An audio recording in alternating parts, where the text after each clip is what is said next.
Thank you. My name is Derrick Lackey. I'm president of the Direct Marketing Association, and I also have my own digital ad agency. I built and sold a full-service ad agency in the 90s. I sold it to one of the big guys. So I have that traditional ad strategy background along with now 15 years of digital. So it's a kind of a neat mix, and I was brought in 4 years ago to be the president of direct marketing because they wanted to commit to the digital age.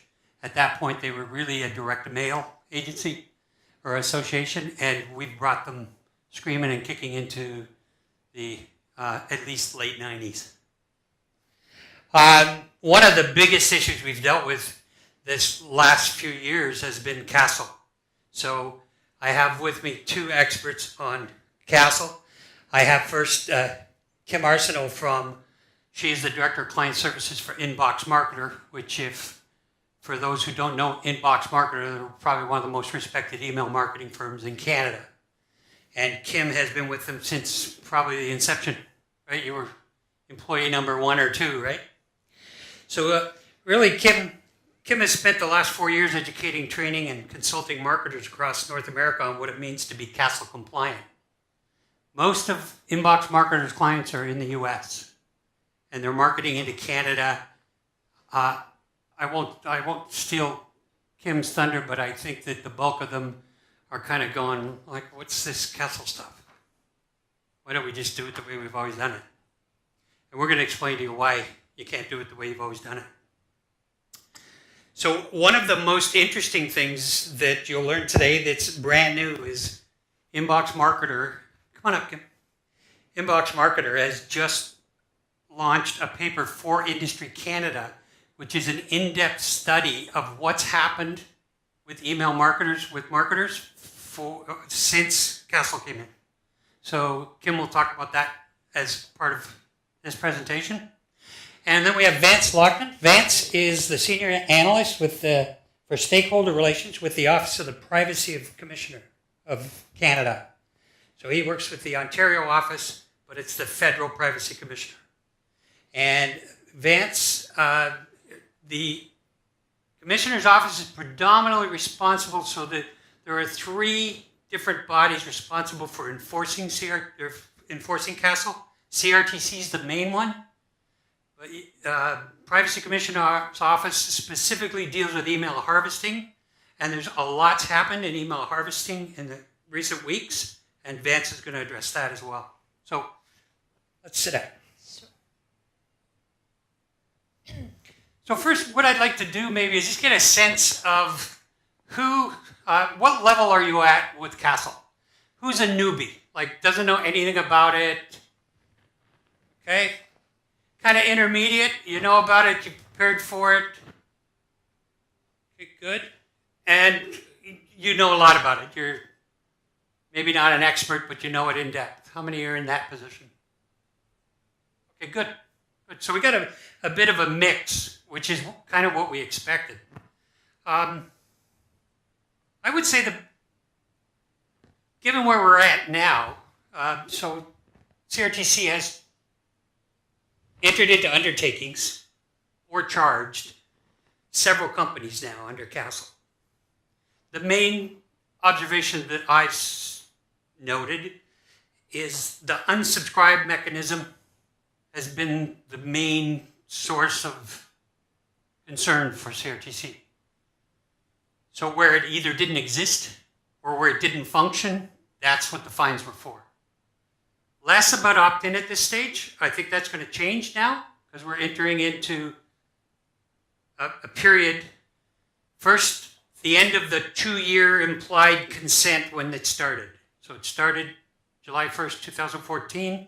If you had somebody that you thought you had implied consent who expressed interest and you had a 2-year clock on that group, you now have to, if you have not gotten them to re-express interest or become a customer, you now have to either get them to do that or drop them off your list as of July 1st or whatever the 2-year date for when you initially connected with them. Everybody understand that one? That's the first one. Second one, more critical, is the 3-year term. So we had a 3-year grace period to turn our existing lists that we were emailing to into CASL compliant. And from what I'm seeing, most of the websites I'm looking at are not collecting email opt-in in a CASL compliant format. So as of next July, even if you only collected it this July, you're going to have to lose that if you didn't use the right language. So we're going to spend half of this session on a little bit of information and then the other half on questions, because we're pretty sure that you all have unique situations that you want to try to get some clarity around. Okay?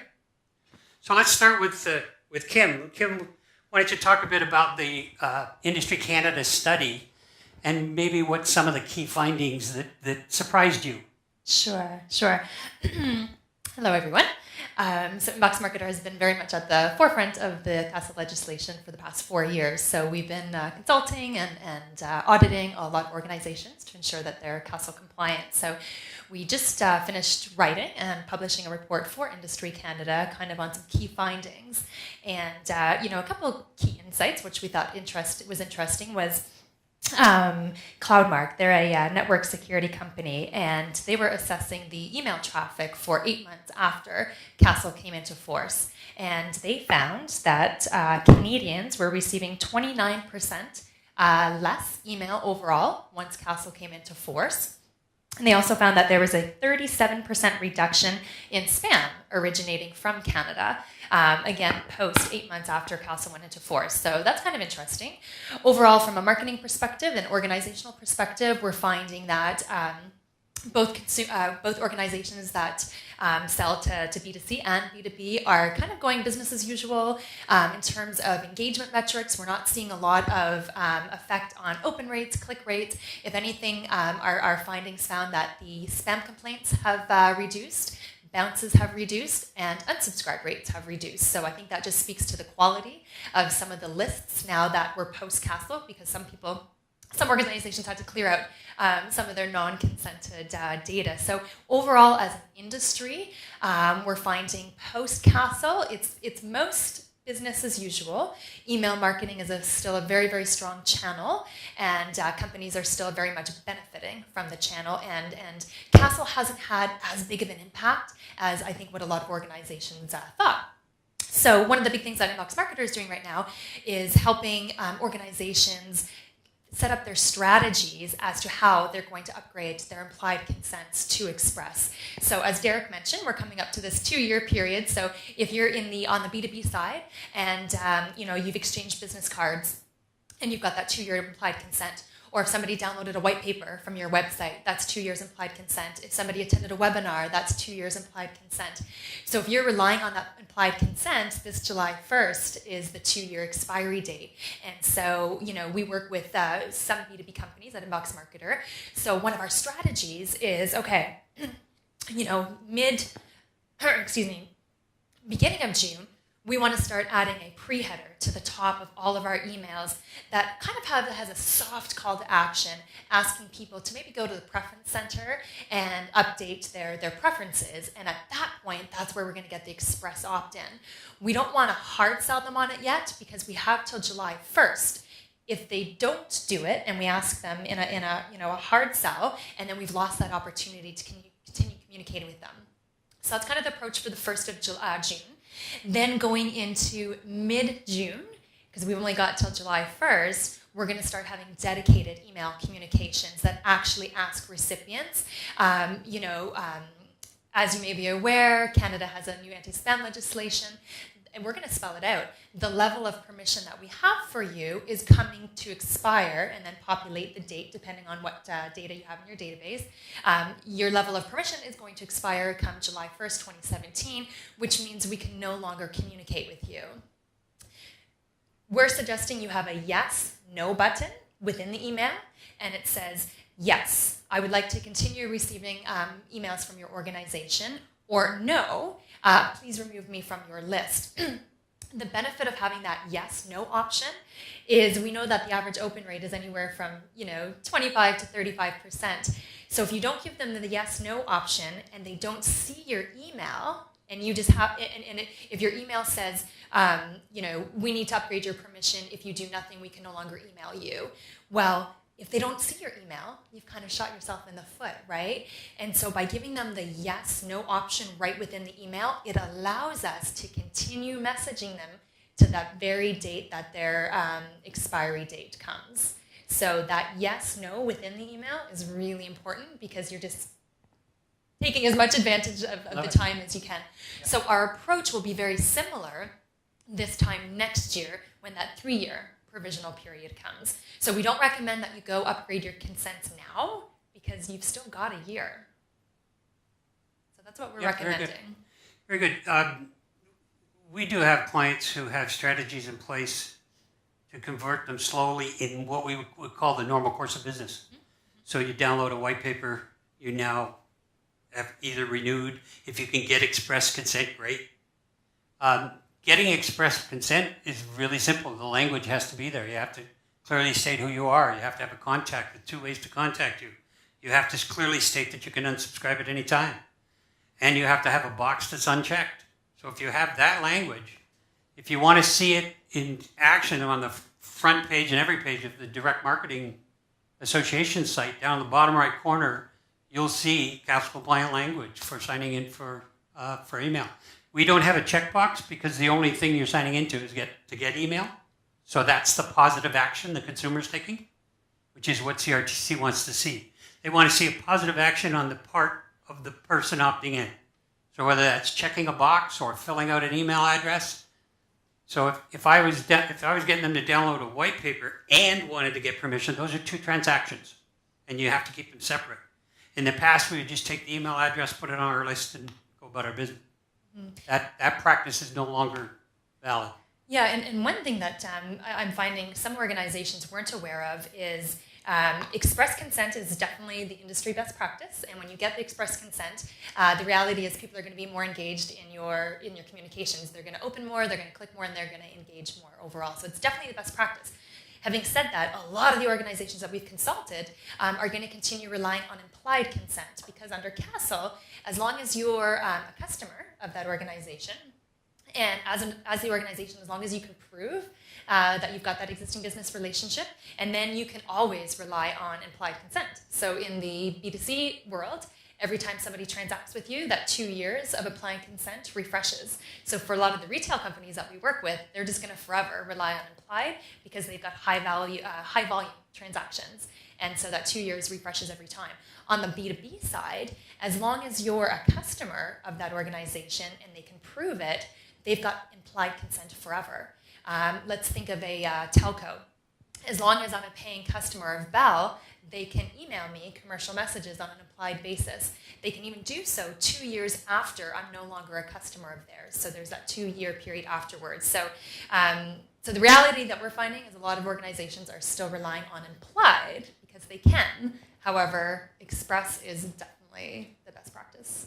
Yeah, from the beginning, we took the position that the most complex thing to CASL wasn't understanding it. It was actually tracking the data in real time. Yeah. Kim was just describing. Being able to know when somebody moved from being a prospect implied and that is now express, being able to track all that so that when CRTC comes knocking, let me tell you a little bit about what is going to cause CRTC to come knocking.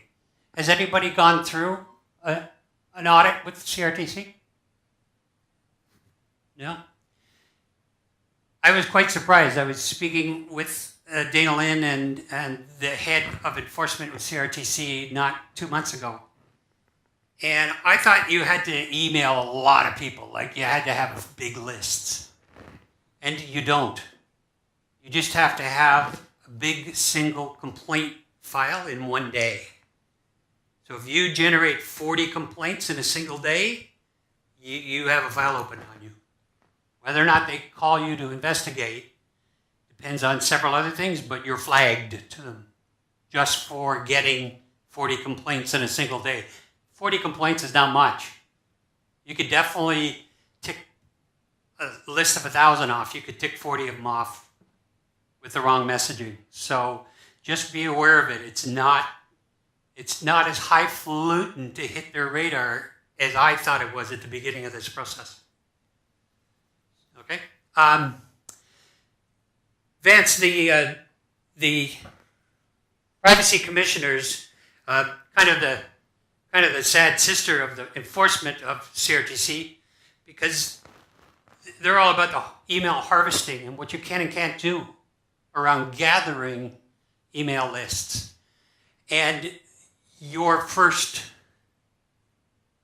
undertaking is about to be announced. He obviously can't tell us parts of it, but he can tell us some of the circumstances and conditions that caused the undertaking. So why don't we let Vance talk about email harvesting? Sure. So, again, as Derrick mentioned, there's the piece that everybody pays attention to with CASL is the CRTC piece. There's also the Competition Bureau piece with that speaks to false or misleading claims within emails. But then there's kind of our piece, the privacy piece, which is collection of information. What it addresses is email address harvesting, essentially the collection of email addresses through programs that are designed to automatically scrape or generate email addresses, as well as the collection of addresses through the installation of malware. So again, it's one of those things that a lot of organizations just kind of assume we don't do it, so it's not a problem. What we always throw out there is the fact that it's not simply a prohibition against collection of email addresses through those practices. It's also prohibition against use of email addresses that were collected through those practices. So the focal piece that I think a lot of people miss out on is that level of due diligence that you have to go through when you are purchasing an email list or contracting with an email marketer to determine how did they get their how did they get consent to collect these email addresses. You could still be you will still be accountable for the email addresses you use, even if you weren't the ones that collected them directly or that are used on your behalf. So that's kind of the general overview of what we happen to look at. I say the first, we're a little bit behind CRTC. Not surprisingly, given that with CRTC violations, it's a fairly obvious, well, somewhat obvious violation. You can take a single complaint, a single email, and again, look through that. Does the unsubscribe mechanism work? Is the appropriate information contained within that email? It's a fairly straightforward evaluation to go through. It is more difficult to identify trends that are being submitted to the Spam Reporting Center, kind of saying, we've seen many complaints about many submissions about a certain organization. How can we then start moving backwards through an analysis to get to any information about how these email addresses were collected? Were they collected through electronic means? So a lot of our investigations are going to be on preponderance of evidence. It appears that the email addresses were collected by that. We fortunately, in the case we're going to be announcing likely next week, possibly the week after, the organization actually just straight up admitted, yes, we used address harvesting software to collect these email addresses. That kind of made our job somewhat easier. How are they identified, Vance? So I just explained how you pop up to CRTC's radar screen. How would I pop up to yours? As I was saying, it's the same kind of idea. Is that we have information sharing agreements with CRTC. Up until this year, we actually had a body embedded within this Spam Reporting Center, who are again just looking through the trends of the complaints that are being submitted. We are more likely to, again, it's not necessary. We're more likely to see the high volume Yes. level The of bigger users, the yeah. big level of emails that are being sent, Yeah. and making certain correlations of if it's a Bell or Rogers or what have you, as you're saying, it's quite likely that they do have individual relationships with large numbers of customers. So they're probably not relying on an address harvesting type product to generate email addresses. Where smaller companies that are generating large numbers of complaints, that's when you start seeing That's a red flags. flag. That's red flags of there's potential. There could be something we need to look into here. Can you answer what is email harvesting and what is not?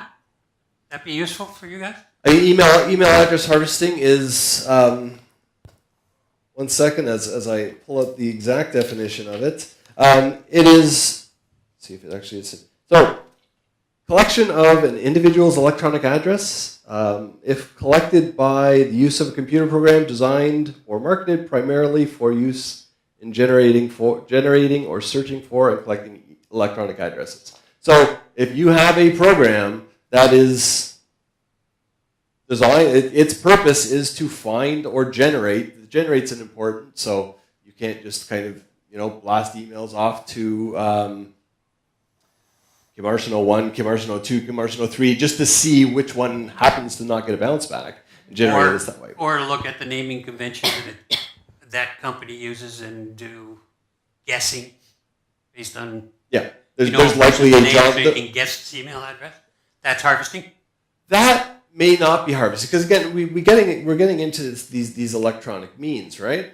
So what likely would be harvesting is if you knew the naming convention and then you took the 1,000 most common first names, 1,000 most common second last names, and kind of just set those off. Wow.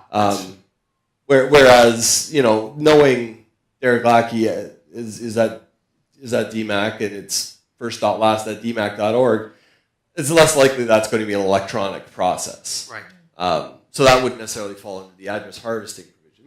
May fall under other issues with CRTC and such, but that's not going to fall under address harvesting. So with this investigation, we found the company had somewhere in the range of 100,000 email addresses stored. 12,000 or so were collected through address harvesting.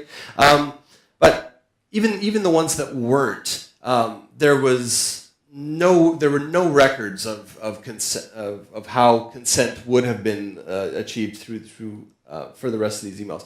There was clear evidence that the ones that did fall under address harvesting, a number of the websites they were harvested from had clear notices of this should not be used for commercial purposes. A number of the emails that were being sent out, this was a B2B company. A number of the emails that were being sent out were not related to the individual's job function.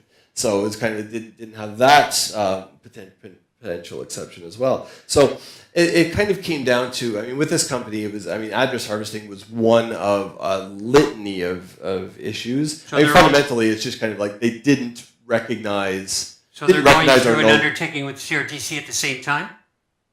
So they're going to get fined. Well, they are. And I can only really speak to our piece of it. Right. They do have a compliance agreement with us, which is requiring them to essentially clean up their act. Yeah, clean up their act, develop privacy protections effectively. That's what they're going through with us. So an undertaking involves a monetary fine as well as a clear process for cleaning up your act, whether it's from the CRTC or the Privacy Commissioner's office. So we don't have the undertaking. We have the compliance agreement. We do not have. So ours isn't the fining power that goes along with it.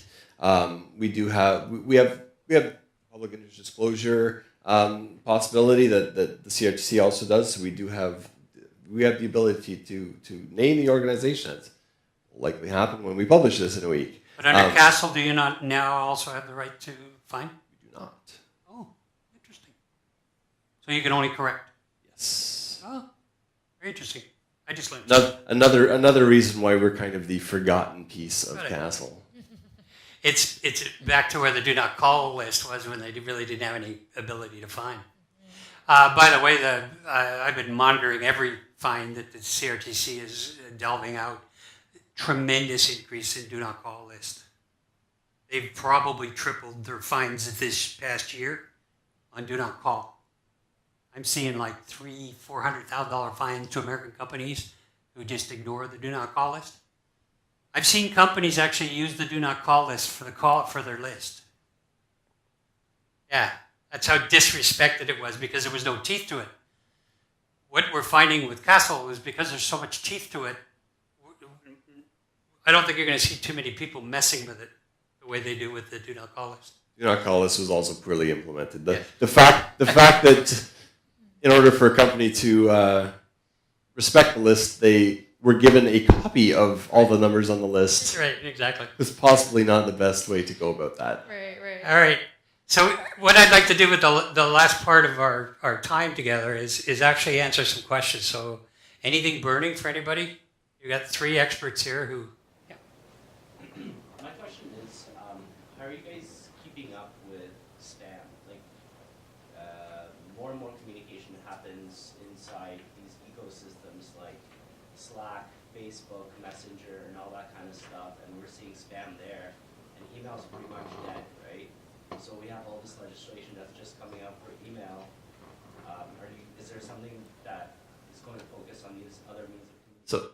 So what I can say right off is there's an assumption, or there's always a thought that CASL applies to email, but CASL applies to commercial electronic messages. So CASL applies in Slack, in LinkedIn, like in text messages, any commercial electronic message is caught by CASL. It just happens to be the most prominent way that it's been kind of understood so far is through the email. So how do you enforce something like spam in Skype or something like that? Like, do you get complaints about that kind of stuff? And do people harvest Skype usernames, or how does that process work? Again, it's the same kind of mechanism of reports being made to the spam reporting center. I'm not aware of mechanism. of CRTC's doing investigations To into answer your question directly, I'm not sure. I haven't seen a mechanism for handling. I've seen a mechanism for handling email complaints, but I don't know that there is one. You got to remember, guys, the CRTC is a fairly small body at the moment. They're growing, and they're going to have to grow if they're going to enforce CASL. But they're still a fairly small organization with limited resources, and I think that's getting better. But I haven't seen a mechanism for social media yet. I could have met several Russian brides on Skype. If you follow up with me after, I didn't print it out. I only selectively printed out things. But Industry Canada published a report just last week, and it had a pie chart with the percentage of complaints for each channel. So I can see here that there's been 474,000 submissions to the CRTC. And then the next slide, which I didn't print. 200,000 of those have been mine. The next slide, which I can show you after, is a pie chart of those submissions, how many of those were for the email, how many were for SMS, social, and so email was at least 75 from memory. I'm picturing the pie chart. At least 75% of all complaints were on the email channel, but I can show you that after. But you're saying they are tracking some of the others. Yeah. Okay. There is a mechanism. It's just not as easy a mechanism as the forward the email to the spam reporting center. So and that's something they recognize as an issue, and then they're working on. And I'm going to assert that the private right to action that kicks in next July 1st will change that conversation. Right? Because when you can start to collect money for everybody who offends you on Slack, it's going to change the conversation. Yeah. Just a question more along the lines of the implied consent. So if we email the distribution, for example, who purchases products from us, and somebody decides to opt out, but yearly we release our price lists. And these people that we communicate to, they have to receive the price list. They come back to us and say, I never received my price list. So they opted out of the market. And what's the, does that fall under the same thing? Because they still do business with us. And the challenge that we have is, in the distribution world is, you're not always emailing the same person. They come and they go, and there's always new people coming and going. You're constantly changing jobs. So I just want to know what your insight is on that. Yeah, so our interpretation of the legislation in the B2B environment is that if you have an existing business relationship with an organization, the implied consent is for anybody within that organization. So you basically have the EBR with the business entity. And then anybody that works for that organization, you by default have implied consent. However, the content and the offers that you send have to be relevant to their title, role, or function. That's somewhat subjective, but that's what the legislation states. So there's a difference between transactional type messages and commercial type messages. So I'd have to look at the content a little more, but there could be a gray area where if they opt out of commercial messages, you have to stop all that type of communication. However, if there's a need for legal regulatory updates that as a customer they have to receive, let me think of insurance. You can unsubscribe from receiving commercial emails from an insurance broker, but if a fund changes, they have a legal obligation to send you an email with that fund change. You see what I mean? So that's considered a transactional type email. So if this pricing matrix is a requirement that they have to have every year, that could maybe, I'd have to see it, maybe go under transactional, but then you suppress them from all commercial promotional emails. And what you wouldn't want to do is mix that. Right. So when you send them the price list, you wouldn't want to put a promo, check this out. As soon as you do that, you cross the line. I believe you could make the case that sending the price list is a transactional email and what would cover you too existing client. Is on this unsubscribe page, and we do this for a lot of organizations, is when they opt out of commercial messages, have an extra line of text there saying, thank you, your unsubscribe request will be processed within 10 business days. Please note that you may still continue to receive transactional type messages from our organization. And then you've got the disclaimer right on the unsubscribe page. Any other questions? Yeah. And again, I only know a lot of information on CASL for the email side and spam. Are there any rules for user tracking with cookies and stuff like that, or is that another body, or do we have any laws in Canada for that? It would fall, so that would fall under PIPEDA generally. So Personal Information Protection Electronic Documents Act. Now you're in his bailiwick. Yeah, now you are. We get into interesting pieces about what is not personal information and things along those lines. But ultimately, if we get to the level of personal information that you're tracking about a person, then it would fall under PIPEDA, and then you kind of have the whole fair information practices piece that you have to would have to comply with. One of my clients is distinguishing by postal code. And we've been told under PIPEDA that we can only use the first 3 digits, not the entire 6 digits. Because when you get to the 6 digits, what you're getting to know is almost personal. It's not quite, but it's close enough to make everybody uncomfortable. So they've said, we'll allow you to use the first 3 digits, but not the combined 6. Because now you're getting into an individual's, you're getting into privacy issues around over PIPEDA.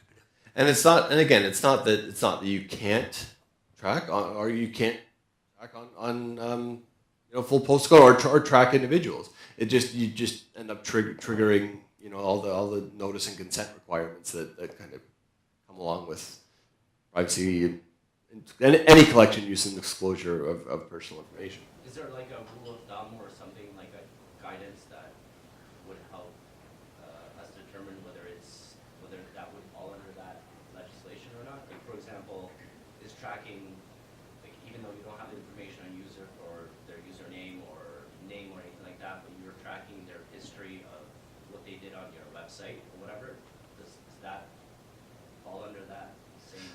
So the definition of personal information is information about an identifiable individual.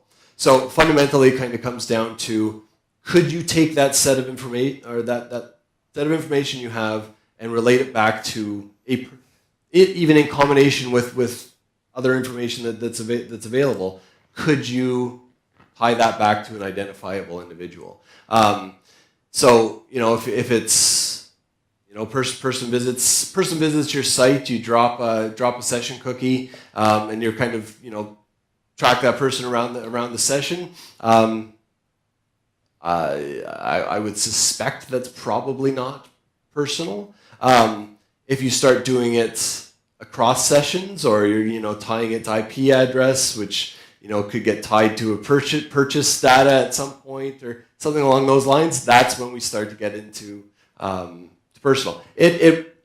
There's no bright line test for it, but that analysis of could this be connected to an identifiable individual is essentially what we would have to do. So we kind of hope that you would be doing the same kind of. The rule of thumb I would use is if it's creepy to you, it's creepy to them.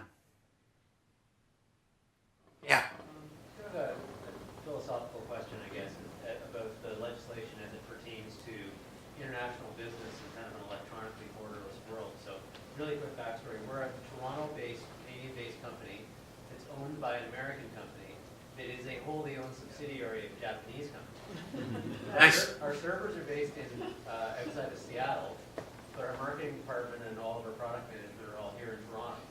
And so we do all of our content creation and design here, but then our CRM is based in Washington State. Our email will be distributed out of the servers from Washington State to a global customer base. Yeah. Kind of where?